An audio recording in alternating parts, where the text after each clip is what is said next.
Could your cleric secretly be the top damage dealer at your D&D table? Ooh. It's a question that really flips the script on one of D&D's most iconic classes, isn't it? Totally. I mean, for years, the cleric's been seen, primarily as the party's lifeline, the healer, the support. Right, the healbots sometimes. Exactly. And look, that's still a vital role, absolutely.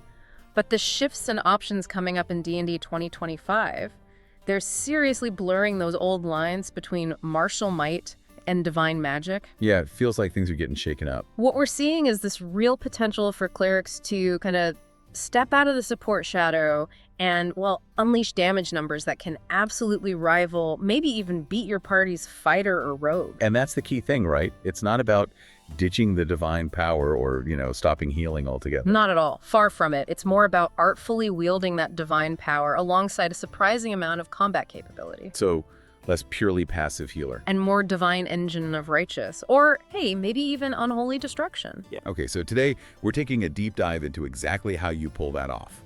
And we're drawing inspiration from some really sharp analysis insights from LitRPG Reads. Yeah, the sources we're looking at, they provide a fantastic blueprint, really, for understanding how to balance all the different mechanical levers you've got as a cleric in the 2025 rule set. Like weaving everything together. Precisely. How to weave together spell selection, feats, gear, tactical positioning, all of it. So our mission here is basically to unpack that blueprint. Give you the key takeaways, the strategic nuggets, so you understand the surprising offensive power that's kind of hiding within the divine. Gotcha. So we're going to explore this step by step then. We'll get into choosing the right divine domain, the one that really sets you up for damage. Foundational stuff. Yeah. Then figuring out which ability scores and feats give you the biggest bang for your buck. Talk about stacking cantrips and spells effectively. Melee versus ranged, that whole debate. Right. How your weapon choice matters. We'll consider if multiclassing is the right path for you. Discuss essential gear, magic items. And really get into the nitty-gritty of action economy and timing those big, impactful spells. That can make or break your damage output. Yeah, definitely. And of course, we'll touch on some common mistakes people make and maybe peek at what the future might hold for these damage-focused clerics in the evolving game. It's going to be a pretty comprehensive look, designed to arm you with the knowledge to build a cleric who isn't just keeping the party alive, but is actively taking down the bad guys. Okay, let's dive right into the absolute foundation then. Building a damage cleric in 2025.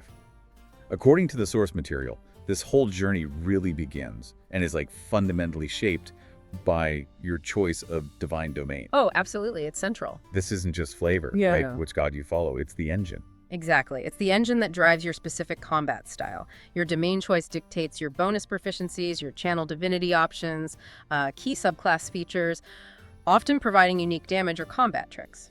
The source really highlights several domains that give you a significant offensive boost right out of the gate.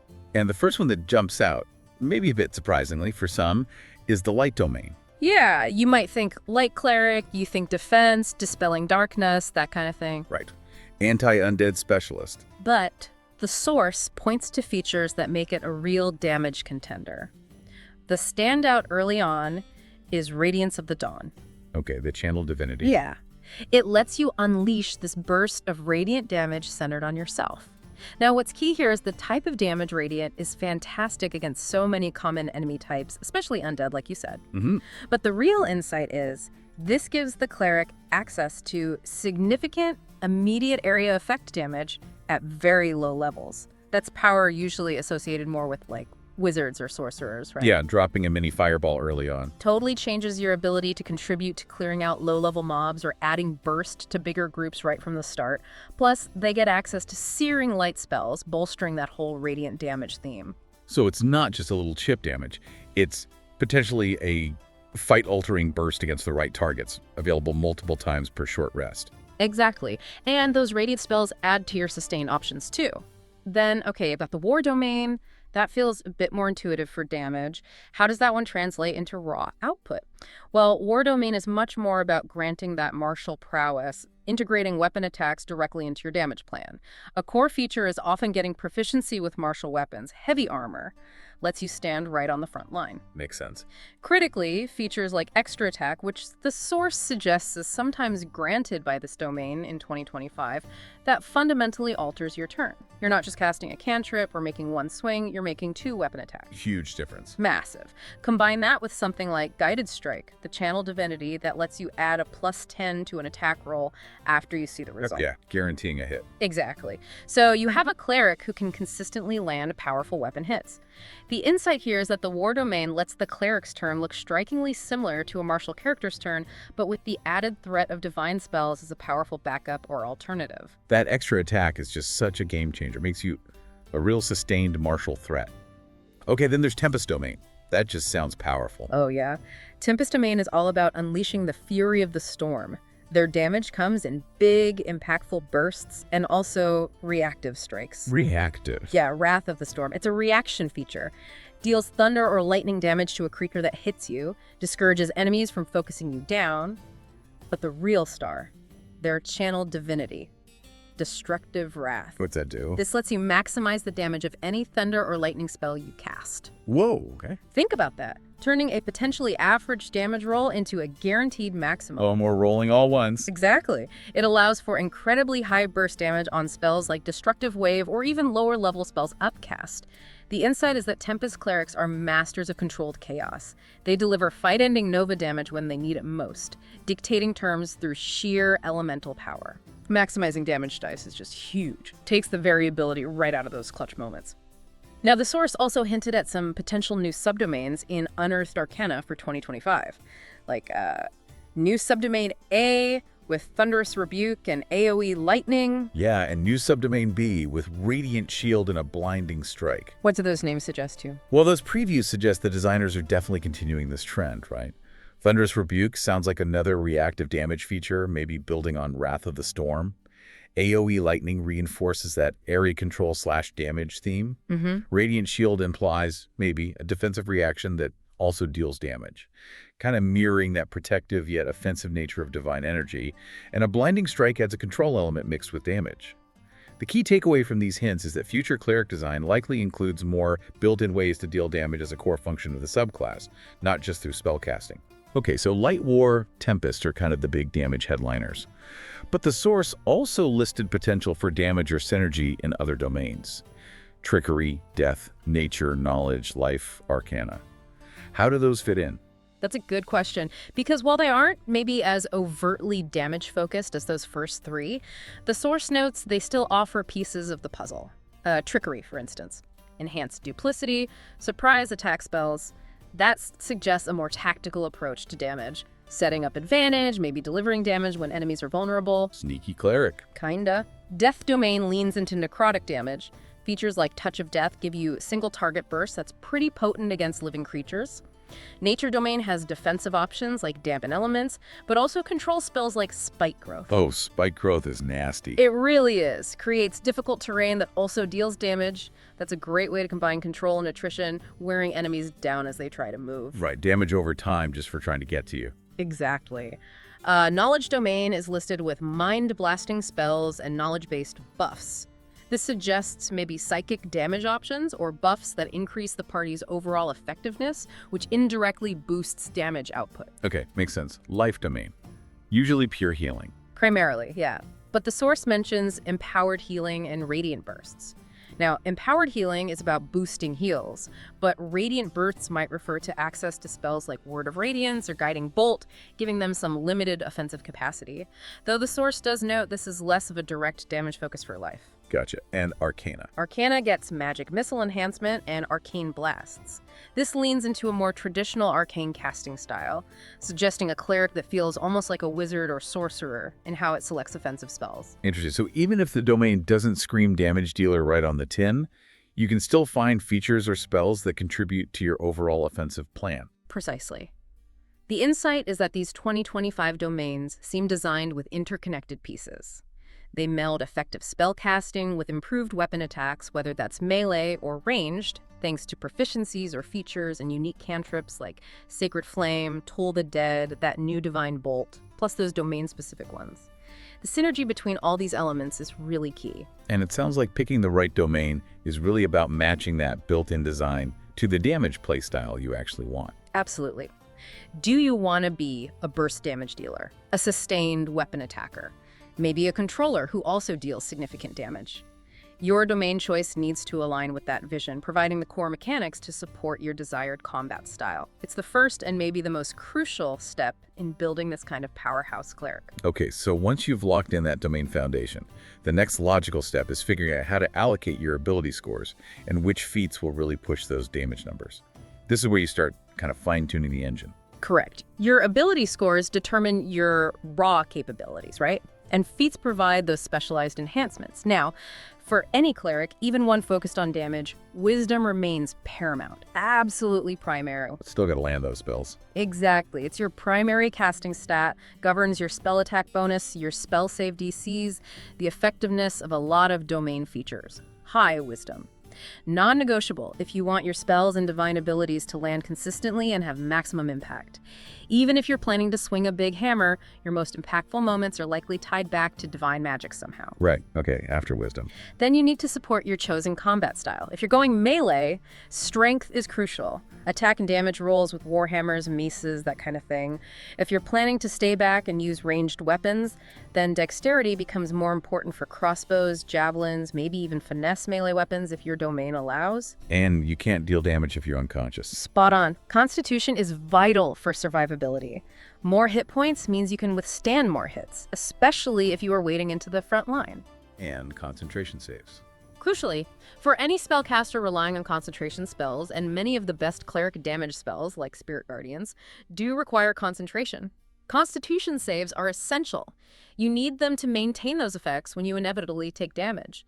A decent Constitution score helps keep your core damage overtime spells running. The source points out that the 2025 point buy rules, and maybe guidance from stuff like Tasha's, gives players a lot more flexibility now to tailor these scores. They really do. You have more control over ensuring you have high scores in your top 3 priorities: wisdom, your combat stat, constitution, without being, locked into a specific race or ancestry just for the stats. You can really build the character you envision mechanically. Yeah, let's talk feats. The source lists some as pretty essential for enhancing combat capacity. Warcasters were at the top. Why is it so critical? For a cleric who wants to be in the thick of things, Warcaster is, it's almost mandatory. First, it gives you advantage on concentration saving throws when you take damage. That drastically increases your chances of keeping vital spells like Spirit Guardians or Shield of Faith active. Super important. Huge. It also lets you perform somatic components even when your hands are full, like holding a weapon and shield, which is standard for a lot of melee clerics.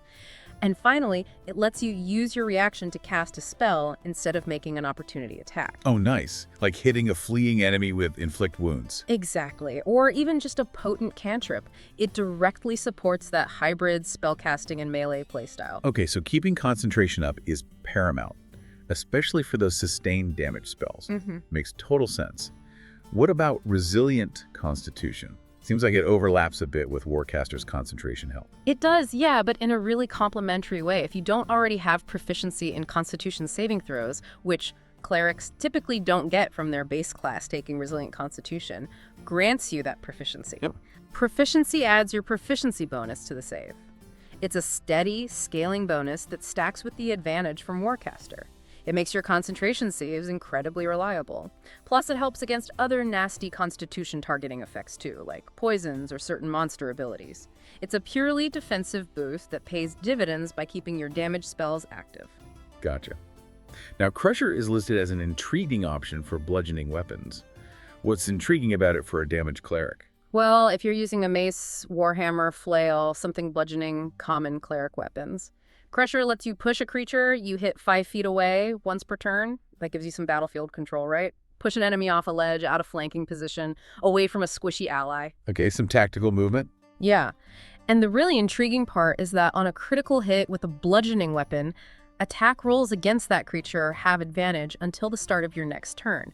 That can help set up your allies or even your own subsequent attacks. It's not a raw damage boost per se, but it adds control and potential setup to your weapon attacks. Pretty relevant for domains getting martial weapons. And Elemental Adept, Radiant or Thunder, Yeah. seems pretty straightforward for Light or Tempest domains. Yeah, if you're leaning heavily into those domains, this feat is a direct damage boost. First, it lets you ignore resistance to your chosen damage type Radiant or Thunder. Make sure enemies aren't just shredding off half your damage. Crucial against some enemies. Definitely. More importantly, it treats any 1 rolled on a damage die of that type as a 2-1. This increases your minimum damage output, your floor.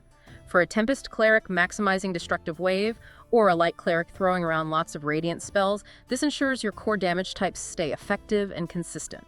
The source also highlighted some potentially new 2025 feats, like Divine Striker and Radiant Edge. Any speculation on what those might do?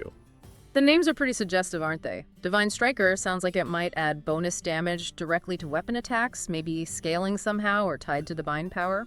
Radiant Edge implies maybe adding radiant damage to attacks or spells, or perhaps gaining some benefit after dealing radiant damage. Ooh, interesting. These are exciting because they show a conscious design effort to give clerics dedicated options for damage output through feats. Opens up entirely new build possibilities specifically within the 2025 rule set. Beyond those, the source lists other, maybe more martial or utility feats that could fit. Great Weapon Master, Crossbow Expert, Mobile Polearm Master, these feel less like standard cleric picks. Their utility depends entirely on the build concept and your domain, really.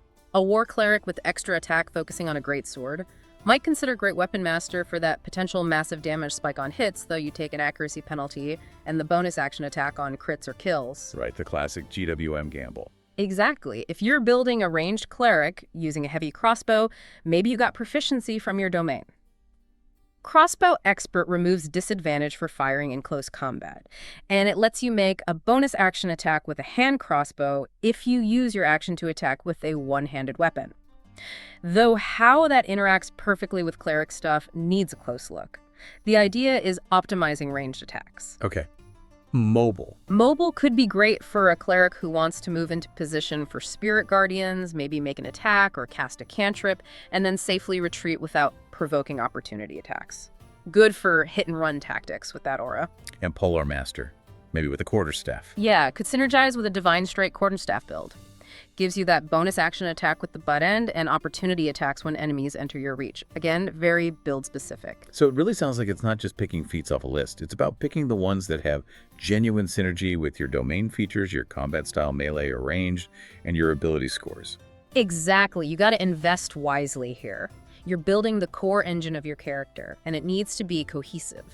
Your stats enable your combat, your feats enhance that combat and support your spellcasting, and all of it should synergize with the specific features of your chosen divine domain. That's how you get optimal damage output. It's about optimizing the interactions between all these different pieces. Okay, so with the character's engine built, stats and feats sorted, and the foundation laid with the domain choice, let's talk about the actual tools of the trade. Your cantrip and spell selection strategy. This is where you load out your divine arsenal for maximum impact. Right, and cantrips are absolutely essential for any spellcaster, but for a damage cleric, they are your source of reliable, consistent damage without burning through those precious spell slots. And they scale with level, right? Exactly, they scale with character level, ensuring you always have a relevant attack option turn after turn. Which cantrips really stand out for dealing damage? Well, Sacred Flame is a classic. Deals radiant damage, targets a dexterity save, which is great, bypasses AC, and it scales nicely. Solid ranged option. Good, reliable choice. Toll the Dead is another excellent one, especially potent because it deals more damage to creatures that are already wounded, so gets increasingly effective as the fight goes on and enemies get hurt. Nice synergy there. Yeah. Word of Radiance is mentioned as a short-range AoE option. Useful if you get surrounded and need to damage multiple adjacent foes without hitting your friends. Kind of a panic button. Sort of, yeah. And the source mentioned a new 2025 cantrip, Divine Bolt. Ooh, tell me more. Well, we don't know the exact mechanics yet, but Divine Bolt sounds exciting because it's likely designed explicitly for the 2025 Cleric's damage kit. The name suggests, radiant or maybe force damage, probably a ranged spell attack. Any new cantrip purpose-built for damage provides fresh baseline possibilities for boosting your damage per round, your DPR, consistently. Plus any domain-specific cantrips you get. Absolutely. Those enrich the arsenal further. So cantrips handle the consistent turn-by-turn damage. You need leveled spells for the big impact moments and versatility. Totally. The strategy is to balance your cantrips with leveled spells that offer varied effects for different situations. You need options for single target burst damage, area control, buffs that enable more damage either for you or your allies, and those high impact area damage spells. It's about selecting spells that increase your overall effectiveness. Exactly. Spells that directly or indirectly increase your overall damage output and combat effectiveness. It's not just about hitting hard, it's about hitting smart and enabling more hitting. The source also called out another new 2025 spell, Tempest Wave, as a formidable spell ensuring the cleric is a threat. Sounds potent. Yeah, that sounds like a significant damage dealer. Likely thunder or lightning effects, maybe with a control element like pushing enemies or creating difficult terrain. If it lives up to that description, it'd be a core part of a Tempest cleric's arsenal, or any cleric archetype that gets access to it. A major tool for battlefield manipulation combined with solid damage. Okay. The source lists some recommended spells that are particularly valuable for a damage cleric. Let's run through them. Guiding Bolt. Guiding Bolt is fantastic, especially at lower levels. It's a potent burst of radiant damage, yeah, but the real power is the advantage it grants on the next attack roll against that target. Oh, right. Setting up the rogue or fighter. Exactly. Sets up a rogue for sneak attack, helps a fighter land a great weapon master hit, or even gives you advantage on a follow-up attack or maybe your spiritual weapon strike. It's direct damage that also acts as a powerful combat buff for the whole team. Nice. Okay, Spirit Guardians. This one comes up a lot. Because it's often considered one of the best spells in the entire cleric arsenal, full stop. And it's absolutely phenomenal for a damage cleric, especially one operating in melee. What makes it so good? It creates this swirling zone of spectral spirits around you. Mm-hmm. Any hostile creature that starts its turn there or enters the area takes damage radiant or necrotic, your choice. Crucially, it also halves their speed while they're inside. Wow, damage and control. Yes. It's sustained area of effect damage that happens every round you maintain concentration. It forces enemies to either take damage to get to you or take damage just to move around you. And it scales incredibly well when you upcast it. Forms the core of many melee damage cleric strategies. Okay, I see why it's so highly rated. Flame Strike. Flame Strike is a solid burst AoE spell. Deals both fire and radiant damage in a vertical cylinder, which makes it effective against a variety of foes, less likely to be resisted entirely. Good option for hitting multiple enemies grouped together, especially at a bit of a distance. Destructive Wave. You mentioned this with Tempest. Yeah, it's a powerful high-level spell. Traditionally, it was a paladin spell, but its inclusion here implies certain cleric domains, or maybe the 2025 base rules, grant access more widely now. It causes this massive burst of thunder or radiant damage your choice in a large radius around you, and often knocks creatures prone too. Sounds like a fight ender. It really can be. When you're surrounded by tough foes, dropping Destructive Wave is just incredible burst damage, and it synergizes perfectly if you already have Spirit Guardians running. Inflict Wounds. This one's a touch spell. Deals a significant chunk of necrotic damage on a successful melee spell attack.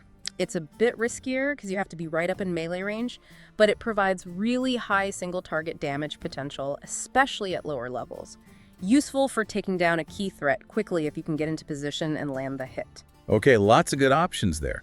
The source stresses balancing these and managing your resources, right? Understanding scaling and using slots wisely across multiple encounters. That's the strategic layer, absolutely.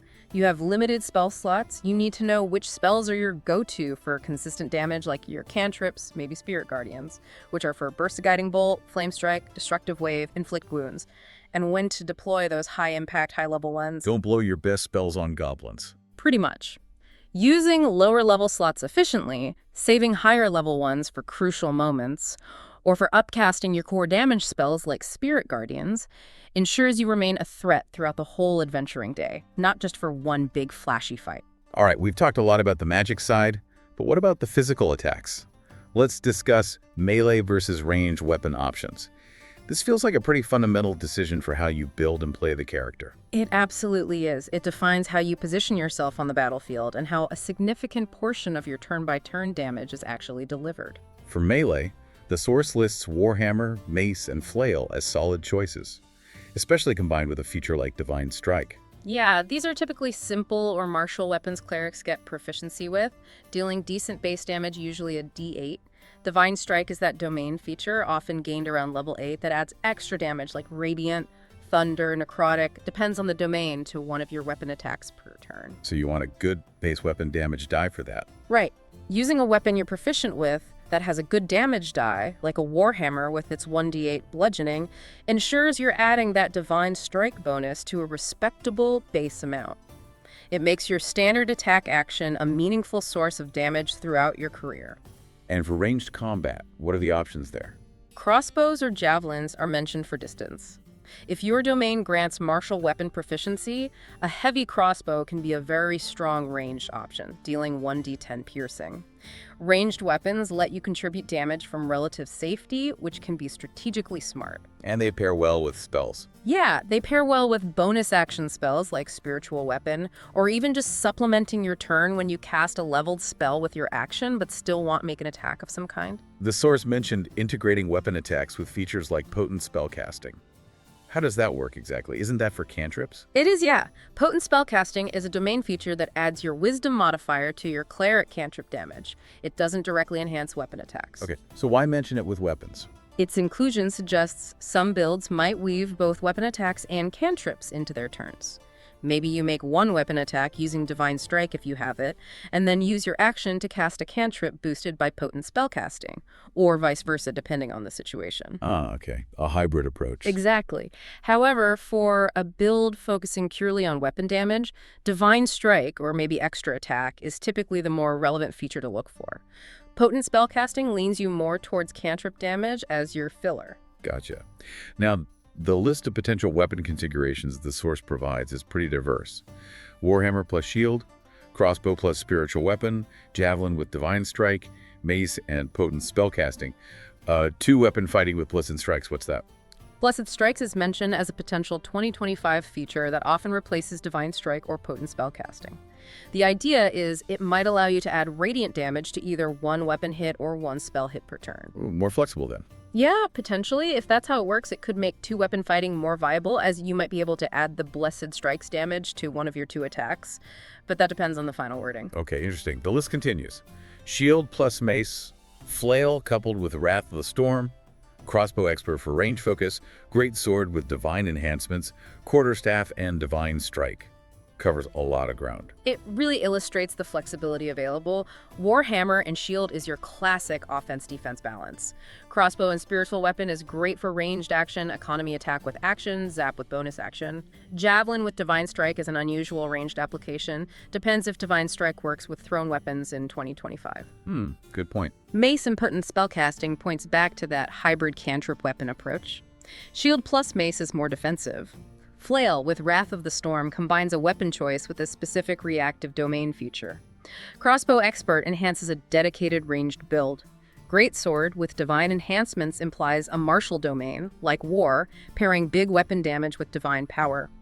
Quarterstaff and Divine Strike is a simple, accessible melee option using just a simple weapon. So the takeaway is that your weapon setup is heavily influenced by your domain abilities and your preferred combat style. Exactly. It's a pivotal choice. It determines your role on the battlefield. Are you going to be up front, holding the line, mixing it up in melee, or are you firing bolts and spells from the rear?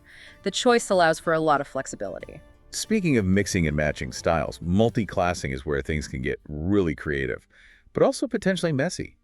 How does multiclassing fit into boosting a cleric's damage in the 2025 landscape? Multiclassing definitely offers powerful pathways to augment a cleric's damage output. You can borrow key features from other classes. However, as the source correctly points out, it always involves strategic trade-offs. Like delaying your main class progression. That's the biggest one. You're significantly delaying your cleric spell progression, getting access to higher level spells later, and pushing back your higher level cleric features. Okay. The source lists several key multiclass paths, along with their sort of expected damage increase and the main drawback.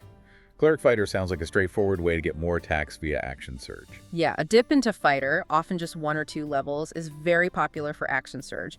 That feature lets you take an additional action on your turn once per short rest. For a cleric, that's incredibly versatile. How so? You could cast Spirit Guardians and then still make a full attack action. Or, if your domain gives you extra attack, make 2 full attack actions.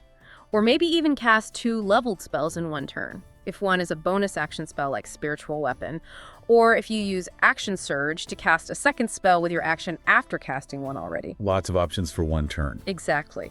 The source notes a moderate DPR increase, which feels right. It's a short rest burst ability, not a constant boost, and the cost is delaying your Cleric goodies. Okay. Cleric Barbarian is listed with a high expected DPR increase for melee, but the caveat is reduced armor choices. That's an interesting mix. Divine Rage. Kind of. This combo leans into the Barbarian's Rage feature. When raging, a Barbarian adds bonus damage to their strength-based melee weapon attacks. For a Cleric using a strength weapon, maybe with Divine Strike or Blessed Strikes, you're potentially adding rage damage on top of your Divine damage boost. Stacking bonuses. Yeah. If your domain grants extra attack, that damage adds up really quickly across multiple swings. The high DPR potential comes from stacking those damage bonuses. The major caveat, though, is rage and heavy armor don't mix. Right. Barbarians typically can't rage in heavy armor, which many damage-focused cleric domains grant proficiency with. So you're forced into using unarmored defense, which relies on high dexterity and constitution, or maybe light-medium armor. You might end up with less AC than you would in heavy armor, making you potentially more vulnerable while you're raging. Trade-off there. Yeah. Okay, Cleric Warlock for Eldritch Blast combos. High DPR potential again, but a split focus on abilities needing charisma and wisdom. This is a perennially popular multiclass for anyone wanting high, reliable range damage. Warlock's Eldritch Blast cantrip, especially when you pair it with the Agonizing Blast invocation, adding your charisma modifier to each beam's damage, is arguably the most consistent high damage range cantrip in the game.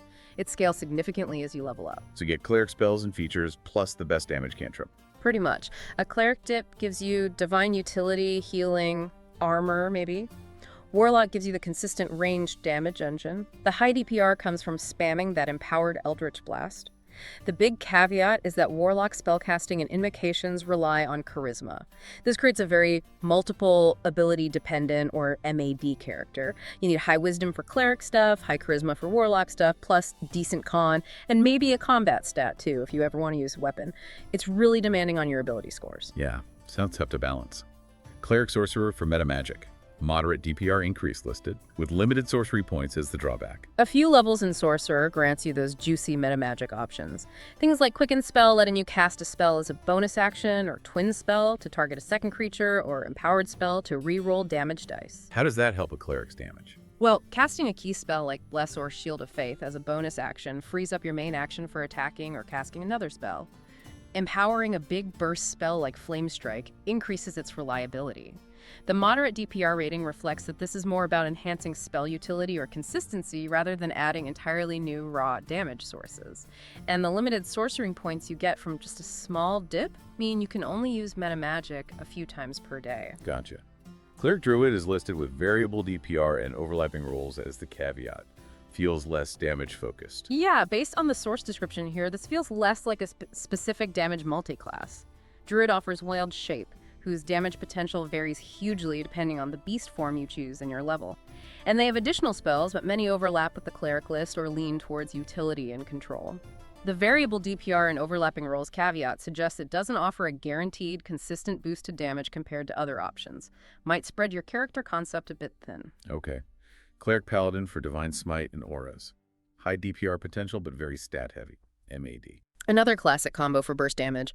Paladins get Divine Smite, letting them burn a spell slot when they hit with a melee weapon attack to deal extra radiant damage. A cleric with high-level spell slots who dips into Paladin can deliver massive burst damage on a single hit by using a high-level cleric slot for a smite. Using those cleric slots for smites. Yeah. Potent. Very. Plus, Paladin horrors provide nice defensive or offensive benefits. The high DPR comes from those huge Nova hits. The major caveat, again, is MAD-ness. Paladins typically need high strength, or dex, and high charisma for their auras and spells. Clerics need high wisdom. This is a very stat-hungry build requiring great rolls or a very specific concept to work well. Cleric Rogue for sneak attack. Variable DPR requires creativity and tactics. A rogue dip grants sneak attack damage, right? Added to 1 attack per turn if you meet the conditions advantage or an ally within 5 feet of the target. This can add some consistent bonus damage each round.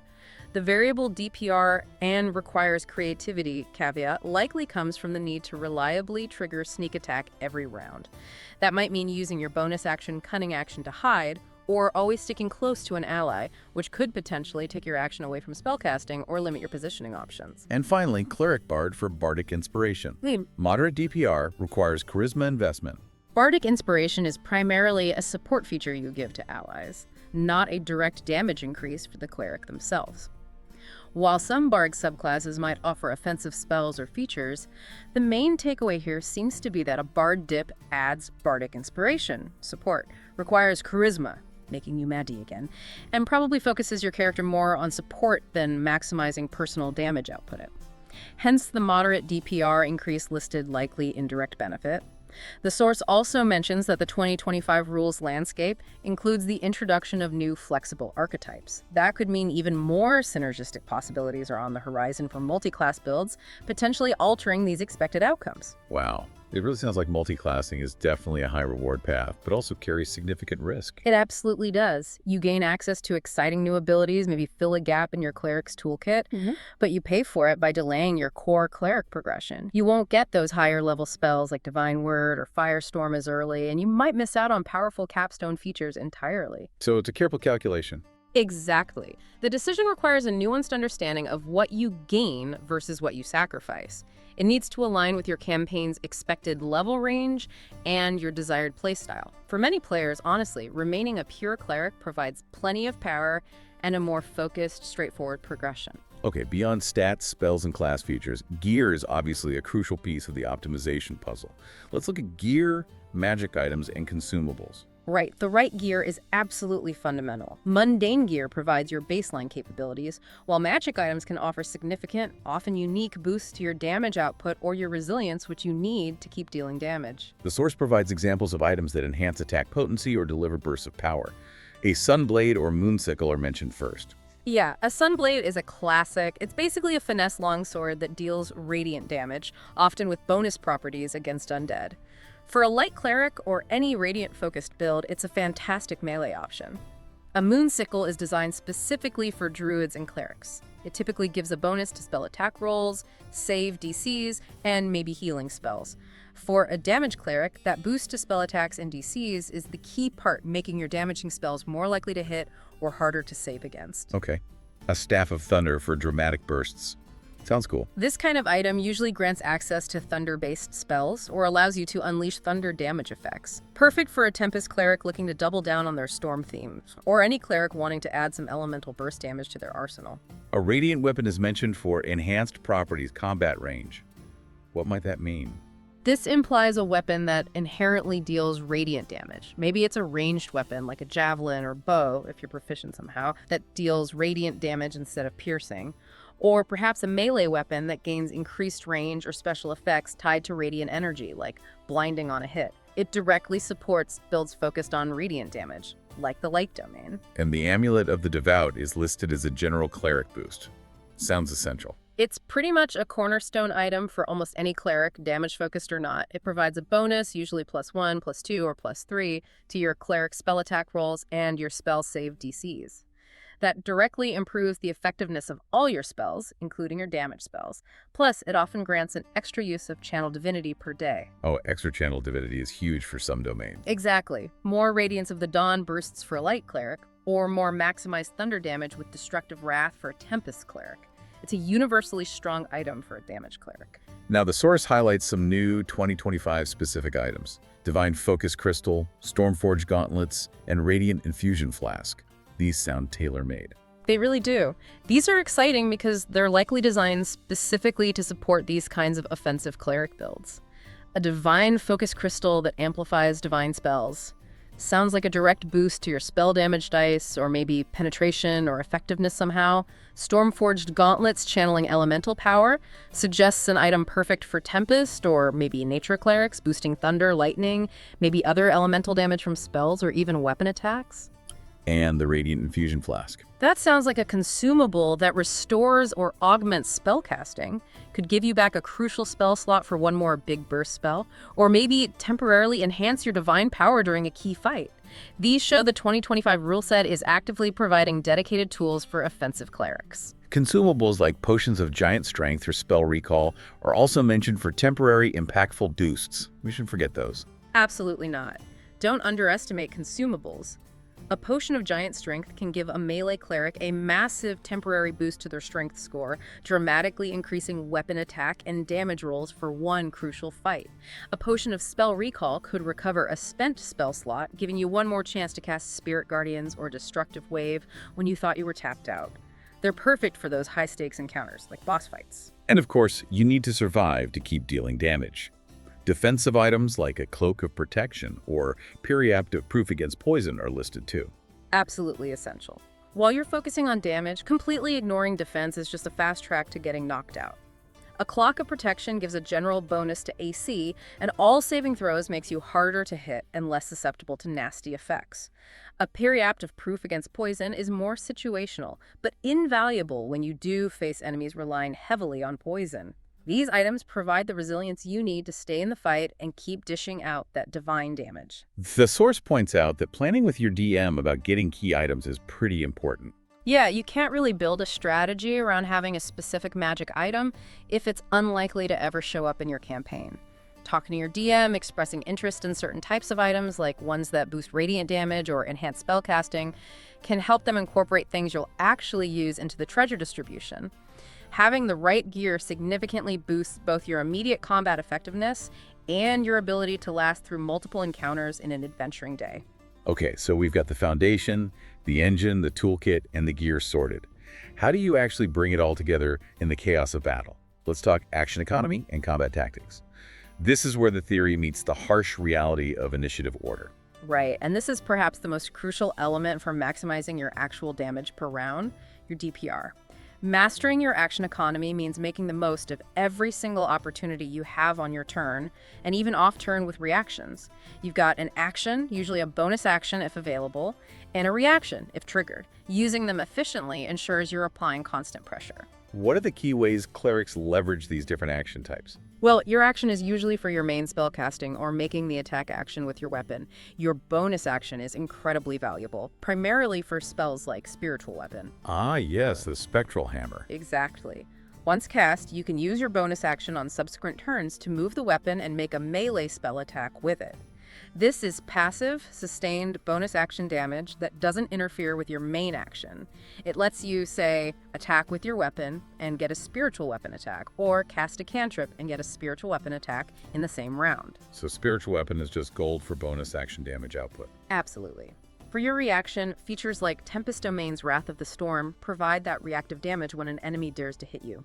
Some spells like Shield of Faith might use a bonus action to cast initially. You can also use your reaction to ready an action for a specific trigger, although the primary use of your reaction for offense is often tied to specific domain features. Divine Strike adds damage to your weapon hits. Simple, but vital for melee or even some ranged builds. It means your standard attack action isn't just your weapon die plus modifier, it's weapon die plus modifier plus that extra chunk of Divine Strike damage. Makes every connection count more. And the source mentions smart positioning for effective AoE spells. That seems critical for things like Spirit Guardians. Hugely important. Spells like Spirit Guardians or Word of Radiance have an area of effect centered on you. To maximize their impact, you need to position yourself where you can catch as many enemies as possible within that radius. This might mean intentionally moving into the thick of the fight, which requires resilience back to your con score and defensive gear and careful tactical consideration. Okay. The source lists a whole bunch of specific tactic examples. Let's unpack a few of these. Cast Spiritual Weapon as a bonus action, then attack. That's your bread and butter combo for many turns once you're positioned. Use your bonus action first to summon or command the spiritual weapon, then use your main action for a weapon attack, getting Divine Strike damage if applicable, or maybe casting a cantrip or another spell. You're effectively using both your main action and bonus action for damage output.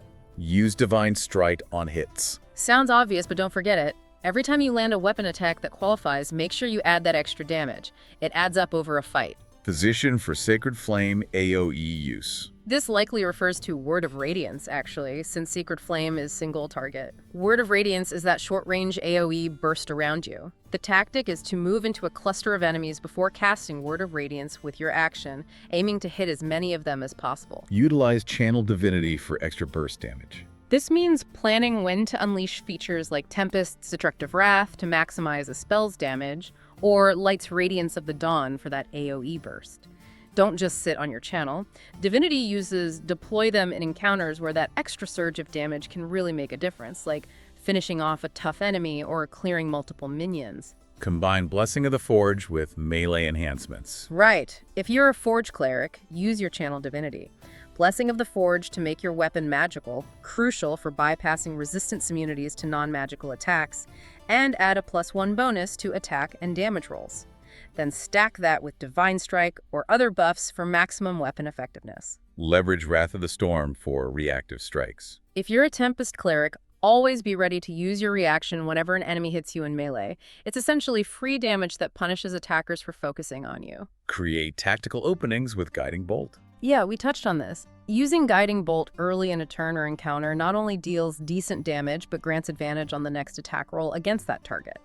This sets up your allies for bigger hits, or makes it more likely your own follow-up attacks, like with Spiritual Weapon or a second weapon attack if you have extra attack, will land. Reserve Flame Strike for clustered enemies. Basic AoE tactics, really. Don't waste your significant area of effect spells, which often use higher level slots, on just 1 or 2 spread out targets. Wait for that opportune moment when multiple enemies are clumped together to get maximum value from the spell slot and resources. The source also listed things like activating that potential new Thunderous Rebuke feature, rotating spells for utility while still dealing damage, prioritizing dangerous enemies like enemy casters with spells like Inflict Wounds, maybe using tactical retreats with spells that aid movement, and more. The core insight across all these different tactics is really about discipline and precision.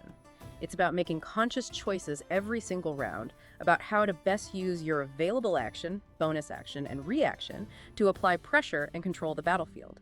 A damage cleric isn't just mindlessly spamming attacks or spells, they're weaving them together strategically, constantly adapting to the flow of battle. Mastering this action economy is how you can potentially outpace traditional martial classes in damage while still bringing all that valuable divine utility to the table. And speaking of weaving spells together, let's get into the art of timing your Smite-style spells. These are your big guns, your fight-changing moments, the high-impact spells that can really turn the tide of a difficult encounter. Exactly. Spells like Flame Strike, Destructive Wave, maybe Divine Word, Firestorm. These are your Nova damage capabilities. They deliver a tremendous amount of burst damage in a single action, but they typically use your higher-level spell slots and, as the source emphasizes, require careful deployment. Timing is absolutely crucial for these. You don't just fire them off the moment they come off cooldown, so to speak. No, definitely not. You need tactical awareness. Effective spell slot management means saving these high-impact options for the moments where they will have the most significant effect. Using a 5th or 6th level spell slot on a single weak enemy is usually a complete waste. These spells are designed to clear out groups of moderate threats, or deal massive damage to a single powerful boss, or break an enemy formation. Planning for buff or debuff layers before casting them sounds like a good idea too. Yeah, setting up the conditions to make the spell even more effective, like maybe slowing enemies down with Spirit Guardians before dropping a destructive wave right in the middle of them, or ensuring a key debuff like Bane or Fairy Fire is on the target of a high-damage single-target spell like Harm. You want to leverage their full potential when the conditions are just right. And the 2025 context means looking for new synergies with updated features or items too.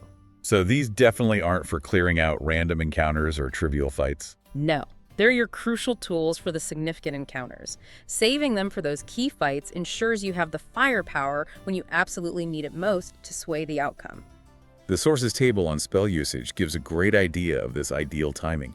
Flame Strike is listed for grouped enemies, high damage versus medium CR monsters, multi-target. Right. Good for softening up a wave of mid-tier baddies or finishing off a group that's already been damaged by something like Spirit Guardians. Destructive Wave is for close quarters melee, high damage versus high CR enemies, area of effect around you. This is your personal, I'm surrounded by tough guys, clear the zone button. When you're stuck right in melee with multiple strong opponents, dropping Destructive Wave can clear out lesser foes and heavily damage the big ones right next to you. Divine Word is listed for lower enemy HP thresholds, situationally high damage at all CRs. That one's interesting. It's fascinating, yeah. It has different effects based on a creature's current hit points. Using it when enemies are already wounded can lead to instant incapacitation or even death for weaker foes, or significant damage and debuffs for stronger ones. Timing it for when multiple enemies meet a specific HP threshold makes it incredibly potent and resource efficient. Firestorm is for zones of clustered foes, high damage versus moderate CR, wide area. Similar idea to Flame Strike, but often with a larger or more flexible area of effect, allowing you to maybe hit enemies across a wider zone or shape the effect carefully around your allies. Great for controlling and damaging large areas of the battlefield. Mass Cure Wounds is listed in this table too, but noted as having moderate potential but widespread utility. Seems out of place with the damage spells. Yeah, that one's a bit different from the others on the Smite style list, which are primarily offensive damage dealers. The source likely included it in this specific table just to show the spectrum of higher level spells available, and to contrast its widespread healing utility with the raw damage focus of the others. It's a powerful spell, absolutely, but its primary purpose isn't dealing damage itself. Okay. And Harm is listed for singular threats, high damage versus high CR, single target. This is your boss killer spell, a touch range spell dealing massive necrotic damage to just one target and potentially reducing their max HP. If you need to take down a single high HP enemy quickly and you can get into range, Harm is the tool for the job. Understanding the battle's ebb and flow, when enemies are grouped up, when they're wounded, when the toughest threat needs to go down now is absolutely critical for timing these spells effectively. Saving these powerful divine interventions for the right traumatic moments ensures they deliver maximum impact and genuinely turn the tide of an encounter. It's the difference between, using a firecracker and using a tactical nuke. Okay. To make all this more concrete, the source walks through a sample damage-focused cleric build. Let's visualize this. It's a level 10 build, focusing specifically on the Tempest domain. Right. At level 10, a Tempest Cleric would have access to key features like Wrath of the Storm for that reactive damage to their channel divinity, Destructive Wrath to maximize thunder or lightning damage, Divine Strike adding thunder damage to one weapon attack per turn, and they'd have access to 5th level spells, potentially including Destructive Wave itself. This domain is just built for burst damage and battlefield control through storms. For ability scores, the sample build would prioritize Wisdom High for spellcasting effectiveness, then Strength or Dexterity depending on their weapon choice, and a solid Constitution score for hit points and maintaining concentration. Exactly. This provides the necessary statistical foundation to be effective both as a spellcaster and as a combatant, while making sure you can stay conscious and keep your key concentration spells like Spirit Guardians active. Recommended feats in the sample are Warcaster and Elemental Adept. Thunder. Makes perfect sense. Warcaster is essential for maintaining concentration on spells like Spirit Guardians while you're mixing it up in melee, which a Tempest Cleric often wants to do. Elemental Adept, Thunder, synergizes perfectly with Destructive Wrath and Divine Strike, ensuring your thunder damage spells ignore resistance, and you get more consistent damage from those maximized dice rolls when you use your Channel Divinity. Key spells highlighted are Spirit Guardians for consistent AoE damage and Empowered Flame Strike or Destructive Wave for the big burst moments. Right. Spirit Guardians is your persistent damage engine while you're in melee range. You cast it, maintain concentration, and enemies around you just keep taking damage every turn. Then, when you need a big hit, Empowered means using your Channel Divinity. Destructive Wrath with a high-level spell slot on Flame Strike or Destructive Wave, assuming the 2025 Tempest Cleric gets it, to deal maximum possible damage to a group of enemies.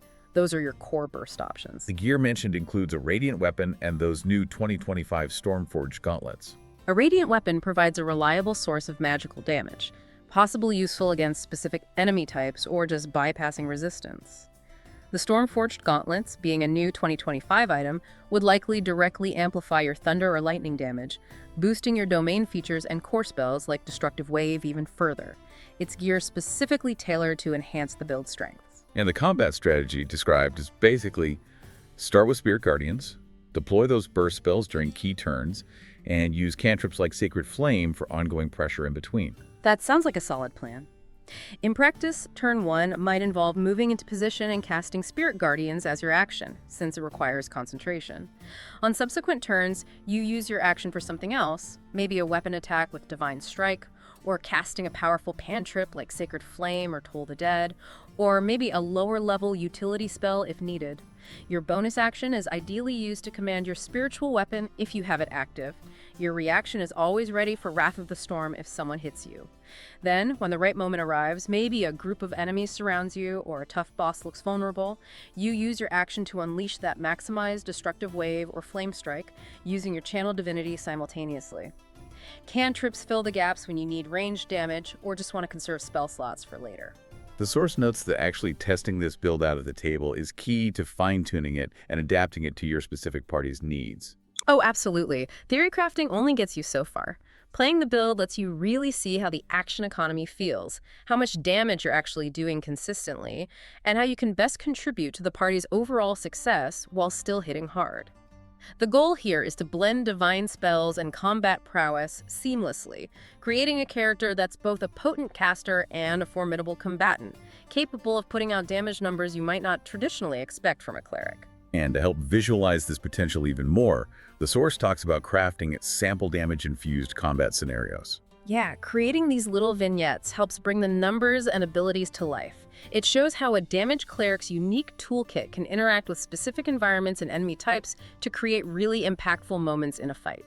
Like they suggest a skirmish in a dimly lit crypt, packed with undead hordes. And for that, they suggest a light domain cleric. That's a perfect matchup, right? Undead are often vulnerable or at least susceptible to radiant damage. In the confined space of a crypt, a light cleric can move right into the middle of things and use Radiance of the Dawn, their channel divinity, to unleash that burst of radiant AoE damage. Could potentially wipe out weaker undead instantly or heavily damage stronger ones. And then follow up with spirit guardians. Exactly. Pairing that initial blast with spirit guardians, also dealing radiant damage, creates this zone of divine light that is just absolute death for most undead. The source mentions positioning and retreats, maybe moving into the group for the initial blast, then perhaps pulling back slightly while Spirit Guardians continues to grind them down from a safer distance. Okay, another scenario. Fighting on thunderstorm plains during a raging storm with a Tempest Domain Cleric. Now the environment itself becomes a thematic backdrop, almost enhancing the cleric's power. Against enemies vulnerable to thunder and lightning, the Tempest Cleric feels completely at home. Using Wrath of the Storm feels extra thematic when it's used during an actual thunderstorm raging around you. Yeah, that's cool flavor. And unleashing Destructive Wave in that setting. It feels like you're calling down the very fury of the sky, especially when you maximize the damage with Channel Divinity. It really highlights how the environment can synergize with your domain abilities, making your attacks feel even more powerful and immersive.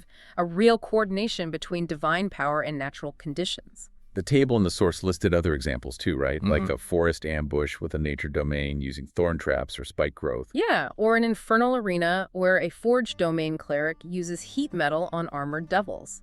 A cavernous lair where a war domain cleric leverages flanking opportunities in tight spaces. So each domain offers a different tactical angle. Exactly. Nature uses the environment itself for control and damage. Forge turns an enemy's own metal gear against them nasty. War takes advantage of tactical positioning and martial prowess. Each domain provides a unique angle for approaching combat offensively, based on its inherent features and typical spell list. The source suggests visualizing these scenarios, maybe even mapping out the spell sequences, almost like a flowchart. Does that help? I think that kind of visualization can be incredibly helpful, yeah. Seeing maybe on paper or in your head, step by step, how you'd move, activate Spirit Guardians, make an attack, use a bonus action for a spiritual weapon, and then maybe unleash a big spell on a subsequent turn. It helps solidify the action economy and timing concepts we've been discussing. It moves the ideas from abstract rules into concrete actions you'd take on a battle map. So ultimately, the goal of thinking about these scenarios is to encourage players to use their abilities creatively to maximize both their raw damage output and their overall impact on how the battle unfolds. Exactly. It's about transforming your character from just another member of the party into a key driver of combat outcomes. Using every tool in your divine arsenal, spells, weapons, reactions, positioning, timing, to really dominate the encounter in your own way. Of course, whenever you're trying out new builds and complex tactics, you're probably going to make some mistakes along the way. The source provides some really great insights into common pitfalls and how to avoid them. This feels like a super practical section. It really is. Optimization isn't just about knowing what to do, it's also about knowing what not to do. Avoiding these common errors is crucial if you want to achieve consistent high performance with a damaged cleric. One big one listed is overextending your spell selection, which leads to a diluted focus. How does that happen? It happens really easily with a huge spell list like the Clerics. If you try to prepare every possible healing spell, every situational support spell, and every niche utility spell you might possibly need, you'll find you have very few slots or preparations left for spells that actually deal damage or significantly enhance your ability to deal damage. Spread too thin. Exactly. The insight here is to streamline your prepared spells each day for combat effectiveness, making sure you have enough offensive options ready to go. Don't neglect damage for too much niche utility you might never use. Another major pitfall mentioned is ignoring action economy. This is huge. Failing to utilize your bonus action consistently, maybe with something like Spiritual Weapon, or forgetting about your reaction features like Wrath of the Storm, means you're literally leaving potential damage on the table every single round. Every part of your turn should ideally contribute something to your overall impact. Underestimating stat synergy is listed as limiting your potential. Yeah. As we discussed way back with ability scores, you need that good balance. High wisdom, good strength or dexterity for your combat style, and solid constitution. If you dump one of these key stats, your overall effectiveness will suffer. A damage cleric needs to be both a capable spellcaster and a capable combatant and survivor, and your stats absolutely must support all those roles adequately. And failing to integrate your feats properly with your domain features leads to underwhelming performance. Right. Your feats should build on or enhance your domain's specific strengths. Taking Warcaster if you plan to hang back and only cast ranged spells makes less sense than taking it if you're a melee war cleric. Taking Elemental Adept, Fire, if your domain offers mostly Radiant or Thunder spells, is inefficient. You need to really look at how your chosen feats interact with your specific domain features like Divine Strike, Channel Divinity, bonus proficiencies to create a cohesive, powerful character where everything works together. The source gives some quick fixes for common issues too, like avoiding unnecessary cure spells in combat. Oh yeah, this is a classic mistake. When a party member takes, a little bit of damage, the knee-jerk reaction for many clerics is to immediately use their action or burn a spell slot on Cure Wounds. But in many cases, especially mid-combat, that slot or that action would be far better used casting Spirit Guardians to damage multiple enemies, applying a control spell to disable a threat, or just dealing direct damage to end the fight faster, which ultimately prevents more damage down the line. Heal smarter, not harder. Basically, prioritize healing outside of combat when possible, or use more efficient healing, like Healing Word, as a bonus action if you must heal mid-fight. Use your precious main actions and higher slots for impact that prevents or ends the conflict quickly.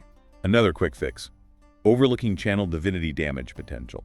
Your Channel Divinity uses are limited, usually once or twice per short rest, but they're often very powerful, especially the damage-focused ones like Destructive Wrath or Radiance of the Dawn. Don't forget you have that button. Plan to use your damage-focused Channel Divinity options in significant encounters for that crucial burst of power. And choosing low DPR cantrips when damage is your goal. Right. While utility cantrips like Guidance or Light certainly have their place, if you're building a damage cleric, make sure your go-to damage cantrips like Sacred Flame, Toll the Dead, or maybe that new Divine Bolt are in your repertoire and ready to use. They are your reliable source of damage turn after turn when you're conserving spell slots or just need consistent output. The source actually goes into even more detail with a longer list of potential mistakes and their solutions. Things like failing to optimize bonus actions seriously, use Spiritual Weapon, not aligning feats with your domain match Warcaster to melee domains, Elemental Adept to appropriate damage types, misplacing high-impact spells on trivial enemies save Destructive Wave for the boss, not the goblins. Yeah, keep going. This is good stuff. Overestimating your sustain pump that constitution score. Underutilizing weapon enhancements, use those magic weapons and features like Divine Strike. Poor AoE positioning practice getting in the right spot to maximize hits. Overcommitting spell slots purely to buffs, find a balance between buffing and dealing direct damage. Neglecting reaction opportunities, be ready with Wrath of the Storm or other reactions. Okay, I'm getting the picture. It's a lot to juggle. It is. Failing to leverage both melee and spells if your build supports it. Overemphasizing only one damage type if enemies resist it. Weak synergy with party tactics, talk to your team. Underestimating cantrip value, use them to conserve resources. Having a rigid combat strategy, be flexible. Forgetting class spell benefits, know what your domain gives you. Choosing redundant spells, pick complementary ones. Neglecting enemy vulnerabilities, try to figure them out. Mismanaging long rest resources, plan ahead for vital combats. Wow. Okay, that is a comprehensive list of things to watch out for. It really shows that optimizing for damage isn't just about picking one cool spell.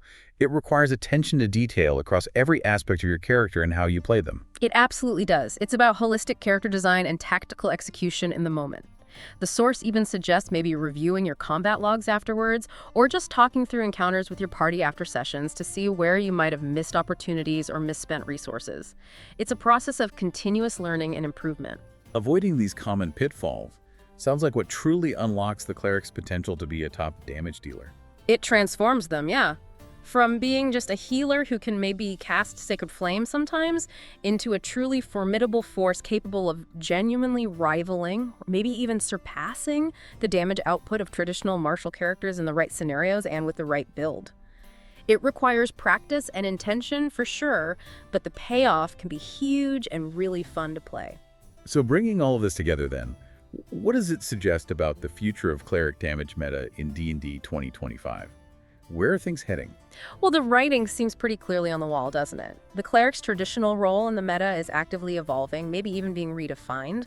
Game designers seem to be intentionally tweaking divine classes, giving them more offensive tools and options. They seem to be seeking a better balance and fresh dynamics compared to maybe older additions or assumptions. Features like Blessed Strikes, giving Smite-style spells like Destructive Wave to clerics, those new damage-enhancing items and feats we discussed, they all point in that direction.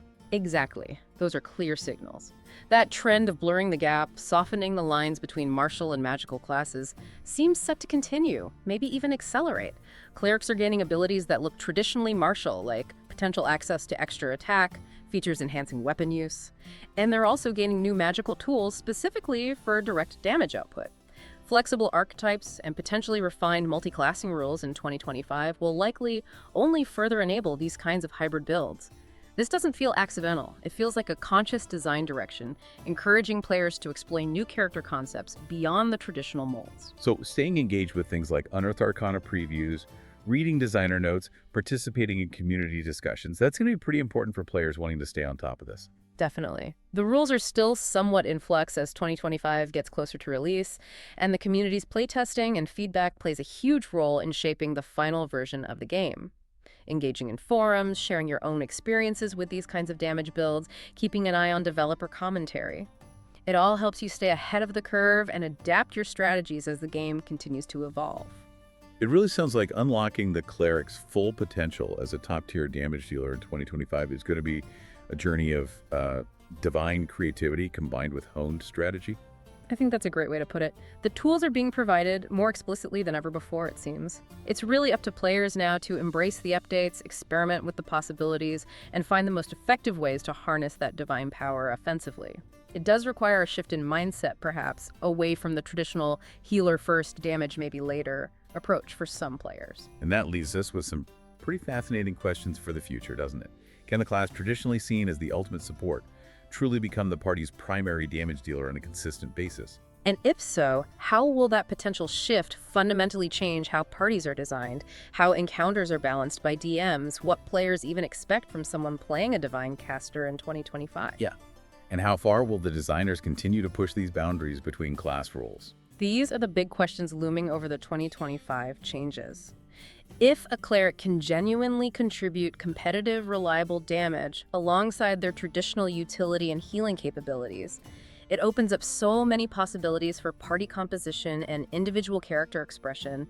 It challenges that classic trinity of tank, healer, DPS in really interesting ways.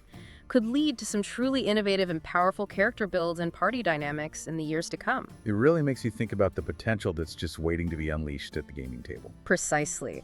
The era of the damage-dealing cleric isn't just theory anymore. The tools emerging in 2025 suggest it's a very real, very powerful possibility for players who want to explore it. And that brings us pretty much to the end of this deep dive into the surprising, maybe even shocking, damage potential of the D&D 2025 Cleric. It's been fascinating to unpack the strategy laid out in the source material and see just how much offensive juice you can squeeze out of this traditionally supportive divine class. There's certainly a wealth of strategic possibility there waiting for players to explore and refine. Lots of fun to think about. Absolutely.